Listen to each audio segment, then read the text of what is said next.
नमस्कार दोस्तों, मैं मानस गुप्ता आप सभी का स्वागत करता हूं अपने YouTube channel the versatile mentor पे। कैसे हैं आप सभी? आशा करता हूं आपसे बहुत अच्छे होंगे और अपनी तैयारी जोर शोर से कर रहे होंगे। दोस्तों, ये जो वीडियो है ये स्पेसिफिकली इंग्लिश के लिए बनाई गई है। मैथ्स के ऊपर एक वीडियो मैंने पूरी strategy with all your doubts अभी रिसेंटली बनाई थी, नहीं देखी है तो डिस्क्रिप्शन में लिंक मिल जाएगी और मेरे यूट्यूब चैनल पे जाके द वर्सेटाइल मेंटोर पे आप देख सकते हो। ये वीडियो इंग्लिश के लिए है जिसकी बहुत टाइम से डिमांड आ रही थी। इस वीडियो में हम सारी काम की बातें करेंगे, कोई भी नॉन काम की बात नहीं होने वाली है। तो आइए वीडियो स्टार्ट करते हैं। चाहे आप इंग्लिश मीडियम से हो चाहे आप हिंदी मीडियम से हो, इस चीज से कोई फर्क नहीं पड़ता है। एसएससी की इंग्लिश बहुत बेसिक इंग्लिश होती है, ना ज्यादा टफ होती है और ना ही ज्यादा सिंपल होती है। अब मैं आपको कुछ चीजें कुछ एग्जांपल से समझाऊंगा, उसके बाद हम धीरे धीरे वीडियो को आगे बढ़ाएंगे। वीडियो लंबी होगी लेकिन प्लीज देखें जरूर, क्योंकि इसमें आपके सारे के सारे डाउट्स एक बार में क्लियर होने वाले हैं। एंड मार्क माय वर्ड्स, अगर आप मेरी ये स्ट्रेटेजी अगले 3 महीने तक फॉलो करते हो तो आपकी इंग्लिश में बहुत ज्यादा सुधार देखने को मिलेगा। तो आइए दोस्तों वीडियो स्टार्ट करते हैं। नमस्कार दोस्तों, मेरा नाम मानस गुप्ता है, जैसा कि आप सभी जानते हैं। तो सबसे पहले अपन बात करते हैं, आपको एक 2-3 चीजें मैं बहुत बेसिक वाली बताऊंगा, उनको ध्यान से सुनिएगा। मान लीजिए आप किसी क्लास में बैठे हैं, आपके साथ कोई हिंदी मीडियम का लड़का बैठा है और आप इंग्लिश मीडियम से पास आउट हैं। ये आपने अपनी जिंदगी में महसूस किया होगा। अगर कोई शिक्षक कोई एक सेंटेंस बोर्ड पे लिखता है और पूछता है कि बताओ इसमें क्या गलती है, हिंदी मीडियम का छात्र जो है वो ये नहीं बता पाता कि उसमें क्या गलती है, लेकिन इंग्लिश मीडियम का छात्र फटाफट से उसको देख के बता देता है कि उसमें क्या गलती है। लेकिन अगर उस इंग्लिश मीडियम के छात्र से ये पूछा जाए कि इसमें कौन सा रूल लगा है या इसमें कौन से पार्ट ऑफ स्पीच की गलती है, नाउन की गलती है, प्रोनाउन की गलती है, उसका कौन सा रूल है, तो वो भी नहीं बता पाएगा। तो फिर उसे कैसे पता चला कि इसमें कुछ गड़बड़ है? वो इसलिए हुआ दोस्तों क्योंकि बचपन से लेके अभी तक उसने इतनी इंग्लिश पढ़ ली है कि इंग्लिश की अंडरस्टैंडिंग उसके दिमाग में बैठ चुकी है। ये जो मैंने शब्द कहा है ये समझना बहुत जरूरी है।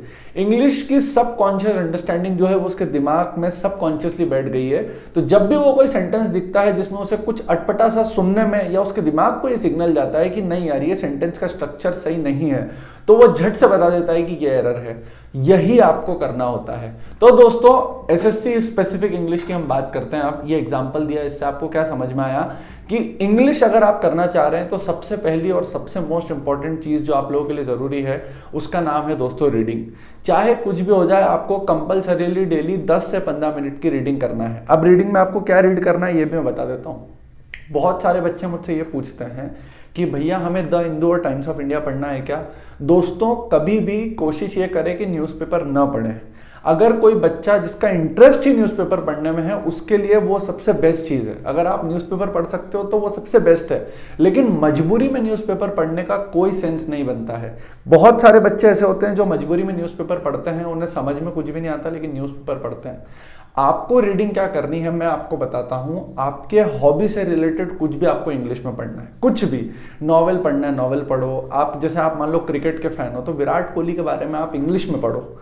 आप अगर मान लो लड़की हो और आपको मान लो मैरिज के बारे में पढ़ना है कि शादी में क्या होता है, कैसे होता है, या आपको किसी भी चीज़ में, जिस भी चीज़ में, रंगोली के बारे में पढ़ना है, या मतलब जो भी आपका इंटरेस्ट है जिसके बारे में आपको पढ़ना है, तो उसके बारे में आपको विकिपीडिया पे जाके इंग्लिश में पढ़ना है।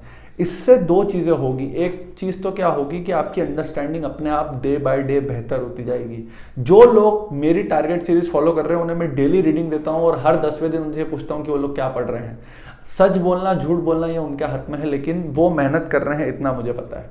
तो इससे ये दिखता है कि उन्हें अपने अंदर चेंज महसूस हो रहा है, मुझे बच्चे बताते हैं, है ना। अब क्या होगा, जब आप अपनी हॉबी के बारे में पढ़ेंगे तो कुछ भी अगर अटपटा सा भी आता है ना, तो आपका मन करता है उसके बारे में जानने का। आपका मन ये करता है कि क्यों ना मैं पता करूं कि इसके अंदर क्या प्रॉब्लम आ रही है। आपका मन कहता है कि सेंटेंस के बारे में जानूं, क्योंकि आप अपने इंटरेस्ट की चीज़ पढ़ रहे हो। अगर उसमें कोई वोकैबुलरी का नया शब्द आता है तो भी आपका मन कहता है कि मैं इसके बारे में पता करूं।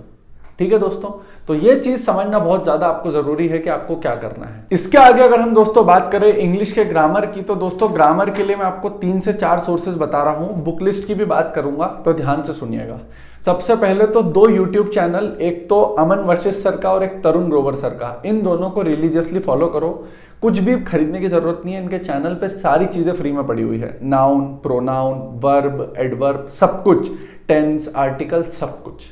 तीसरी इंपॉर्टेंट चीज, बुक लिस्ट की अगर बात करूं तो इसके पैरेलल आपको जो बुक करना होती है, 2 किताबें हैं। एक तो हमारी कौन सी है, नीतू सिंह मैम की किताब वॉल्यूम 1 जो सबसे ज्यादा इंपॉर्टेंट है, जिसको हर बच्चा भगवत गीता मानता है इंग्लिश में, वो आपको करना है। प्लस इसी के साथ किरण की प्रीवियस ईयर क्वेश्चन की बुक जो लेटेस्ट मार्च 2023 तक अपडेटेड है, वो किताब बहुत अच्छी है। उसमें रिसेंट सीजीएल 2022 में जो अच्छे अच्छे क्वेश्चन आए थे वो भी सारे एडेड हैं, तो वो आपको करना है। इसके अलावा आपके पास कोई किताब है तो वो भी कर सकते हो, लेकिन ये बुक हमारे लिए बहुत अच्छी है क्योंकि इसमें सारे के सारे रिसेंट क्वेश्चन हैं, प्लस इसके जो सोल्यूशन है वो बहुत ज़्यादा अच्छे होते हैं। ठीक है दोस्तों, तो ये तो हो गई बुक लिस्ट और चैनल की बात जहां से आपको पढ़ाई करनी है। ठीक है, अब पढ़ाई कैसे करनी है? आपको जो पढ़ाई करनी है वो नाउन से स्टार्ट करनी है, रीडिंग के साथ साथ। रीडिंग के साथ आपको नाउन पढ़ना है। नाउन आप जो बचपन में पढ़ते आते हैं ना, किसी भी व्यक्ति वस्तु स्थान के नाम को संज्ञा कहते हैं, उसको फील करने की कोशिश करिए। जैसे गाना सुन के साथ फील करने की कोशिश करते हो ना, तो फील करो। पढ़ने के बाद अपने आसपास की चीज़ों देखो कि ये रूम में यार ये टेबल है, ये चेयर है, ये बेंच है, ये कैमरा है, ये जो एयर है, ये कौन सी नाउन हो सकती है, ये क्या हो सकता है। थोड़ा सा अपने दिमाग पे जोर देने की कोशिश करो। ठीक है, तो नीतू सिंह मैम की बुक से आपको सारी चीज़ें करना है, प्लस उसके पीछे क्वेश्चन करना है, और किरण प्रीवियस ईयर की किताब आपको किसी भी हालत में लगानी है। ठीक है, उसके लिंक डिस्क्रिप्शन में मिल जाएगी। इतनी बात समझ में आ गई दोस्तों। इसके बाद अगर आगे बात करूं दोस्तों, सबसे ज़्यादा इंपॉर्टेंट चीज़ तीनों मैं आपको बता चुका हूँ। सबसे पहले तो अंडरस्टैंडिंग होती है जो रीडिंग से बनती है, दूसरी ग्रामर होती है, ग्रामर का मैंने आपको बता दिया, और तीसरा सबसे इंपॉर्टेंट पार्ट होता है वोकैबुलरी का। वोकैब में दोस्तों 5 चीज़ें आती हैं। कौन कौन सी? सिनो, एंटो, इडियम, वन वर्ड, स्पेलिंग, ये 5 चीज़ें। हमें सबसे पहले जो फोकस करना है वो पिछले 8 से 10 साल की प्रीवियस ईयर वोकैब पे फोकस करना है। ये आपको किरण की जो किताब आप लोगे प्रीवियस ईयर क्वेश्चन की लेटेस्ट वाली, उसमें भी मिल जाएगी, और इसके अलावा कोई आपके पास किताब है तो आप उससे भी कर सकते हो। वो वोकैब सबसे ज़्यादा हमारे काम की है। 80% वोकैब अभी भी सीजीएल में रिपीट होती है। प्लस नई वोकैब के लिए क्या करते हैं हम, जो डेली क्विजेस देते हैं ना, डेली क्विज जब आप देने लग जाते हो तो डेली क्विजेस जितने भी ऐप्स आपको पता है उन सारे ऐप्स पे डेली क्विज आती हैं। उन डेली क्विजेस को दोगे जब आप, तो वोकैब के आपको नए नए क्वेश्चन मिलेंगे, नए एंटो मिलेंगे, नए सिनो मिलेंगे, नए इडियम मिलेंगे, नए वन वर्ड्स मिलेंगे। उनको अपनी एक ब्रह्मास्त्र नाम की कॉपी में नोट करो और डेली उन नई वोकैब्स को आपको पढ़ना है। ठीक है, तो ये तो आपकी वोकैब की मैंने समस्या कर दी क्लियर। इतनी बात आप लोगों को समझ में आ गई। तो ये एक इंग्लिश का पूरा सार था।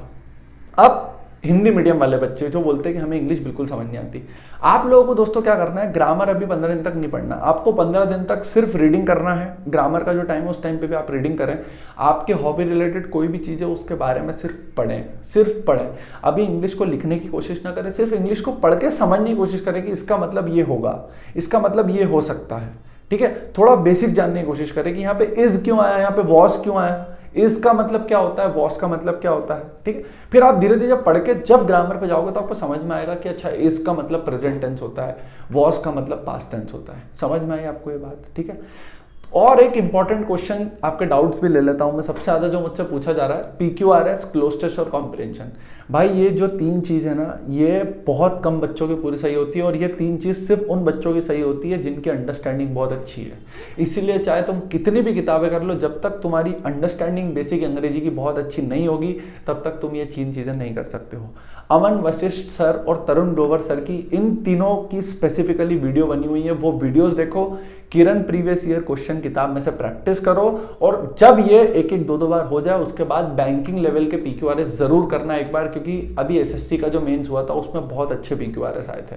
और यही 3 टॉपिक है जो तुम्हें 2400 होम स्टेट से कई दूर छोड़ के तुम्हें 4600 होम स्टेट दिलाएंगे। मतलब 2400 होम स्टेट न दिला के और तुम्हें 4600 होम स्टेट दिलाएंगे। अगर ये 3 टॉपिक जिसके अच्छे होते हैं उसकी 4600 होम स्टेट कन्फर्म होती है, क्योंकि इसके इंग्लिश में बहुत अच्छे मार्क्स आते हैं।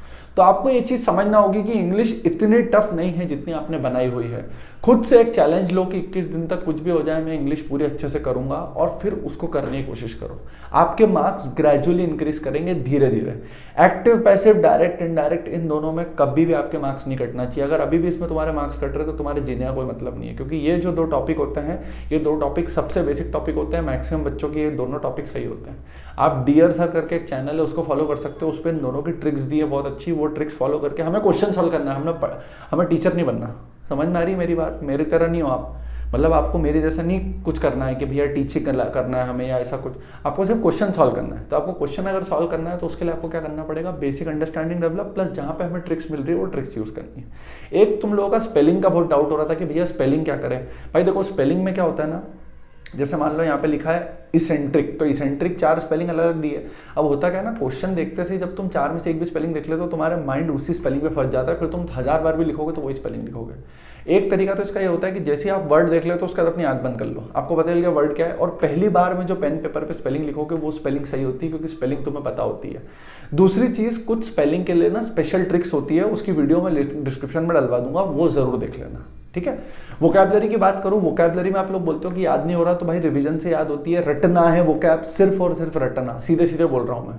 और पढ़ने का तरीका बता चुका हूं, जैसे आज 1 से 5 तक की वोकैब पढ़ी। 1 से 5 तक की मतलब होता है पहला एंटो, दूसरा एंटो, तीसरा एंटो, चौथा एंटो, पांचवा एंटो, पहला सिनो, दूसरा सिनो, तीसरा सिनो, ऐसे 5-5 सबके। तो जब अगले दिन 5 से 10 पढ़ोगे तो पहले आप क्या करना है, 1 से 5 को अच्छे से रिवाइज करना, फिर 5 से 10 करना। समझ पा रहे हो मेरी बात? ये चीज़ बहुत ज़्यादा करना आपको ज़रूरी है। इससे क्या होगा ना, जब आप 50 तक पहुँचोगे तो 50 तक जब पहुँचोगे तो आपकी 1 से 50 तक की वोकैब पूरी कम से कम 2 से 3 बार रिवाइज हो चुकी होगी, ठीक है। तो ये दोस्तों एक पूरी इंग्लिश के ऊपर डेडिकेटेड वीडियो थी। मेरे को नहीं लगता कि इसके बाद आपके कोई डाउट्स बचे होंगे। अभी भी कोई डाउट अगर आपको है तो आप मेंशन करो। सीधी सी बात बोल रहा हूँ, कंप्लेन करने से दुनिया चेंज नहीं होती है, चेंज करने से दुनिया चेंज होती है, और वो तुम खुद ही कर सकते हो, कोई भी नहीं करेगा। एक टाइम को तुम्हारे माँ बाप भी थक के हार मान जाएंगे, बोलेंगे इसके बस का नहीं है, कोई कुछ तुम्हें नहीं बोलेगा, लेकिन तुम्हें अपनी वैल्यू खुद बनाना है तो मेहनत भी तुम्हें करना पड़ेगी। तो चाहे कुछ हो जाए, तबीयत से मेहनत करो, फोड़ दो, आग लगा दो, लेकिन भाई मेहनत करो। और इंग्लिश बहुत ईजी है, बस करो तो सही। तुम 25 दिन तक छोड़ो मत उसको, फिर देखो तुम ऑटोमेटिक तुम कर पाओगे चीज़ों को, ठीक है। तो ये एक इंग्लिश की डेडिकेटेड वीडियो थी। इसके अलावा अगर कोई डाउट है तो उसको कमेंट सेक्शन में मेंशन कर देना, ठीक है। टेलीग्राम चैनल पे टारगेट सीरीज चल रही है, उसका लिंक डिस्क्रिप्शन में डलवा देता हूँ, टेलीग्राम चैनल ज्वाइन कर लो। और मेरी इंस्टा आईडी है मानस गुप्ता 616, उस पर मुझे पर्सनल मैसेज आप कर सकते हो। मुझे जब भी टाइम मिलता है तो आपकी कोई भी क्वेरी है, लाइफ रिलेटेड भी क्वेरी हो सकती है कि भैया मेरे को बहुत स्ट्रेस हो रही है, या मेरा रिलेशनशिप था वो ब्रेकअप हो गया, या मतलब मेरे पेरेंट्स मुझे साथ नहीं दे रहे हैं, या मैं फाइनेंशियली ठीक नहीं हूँ। आप किसी भी प्रकार की कोई भी प्रॉब्लम मुझसे डिस्कस कर सकते हो, है ना।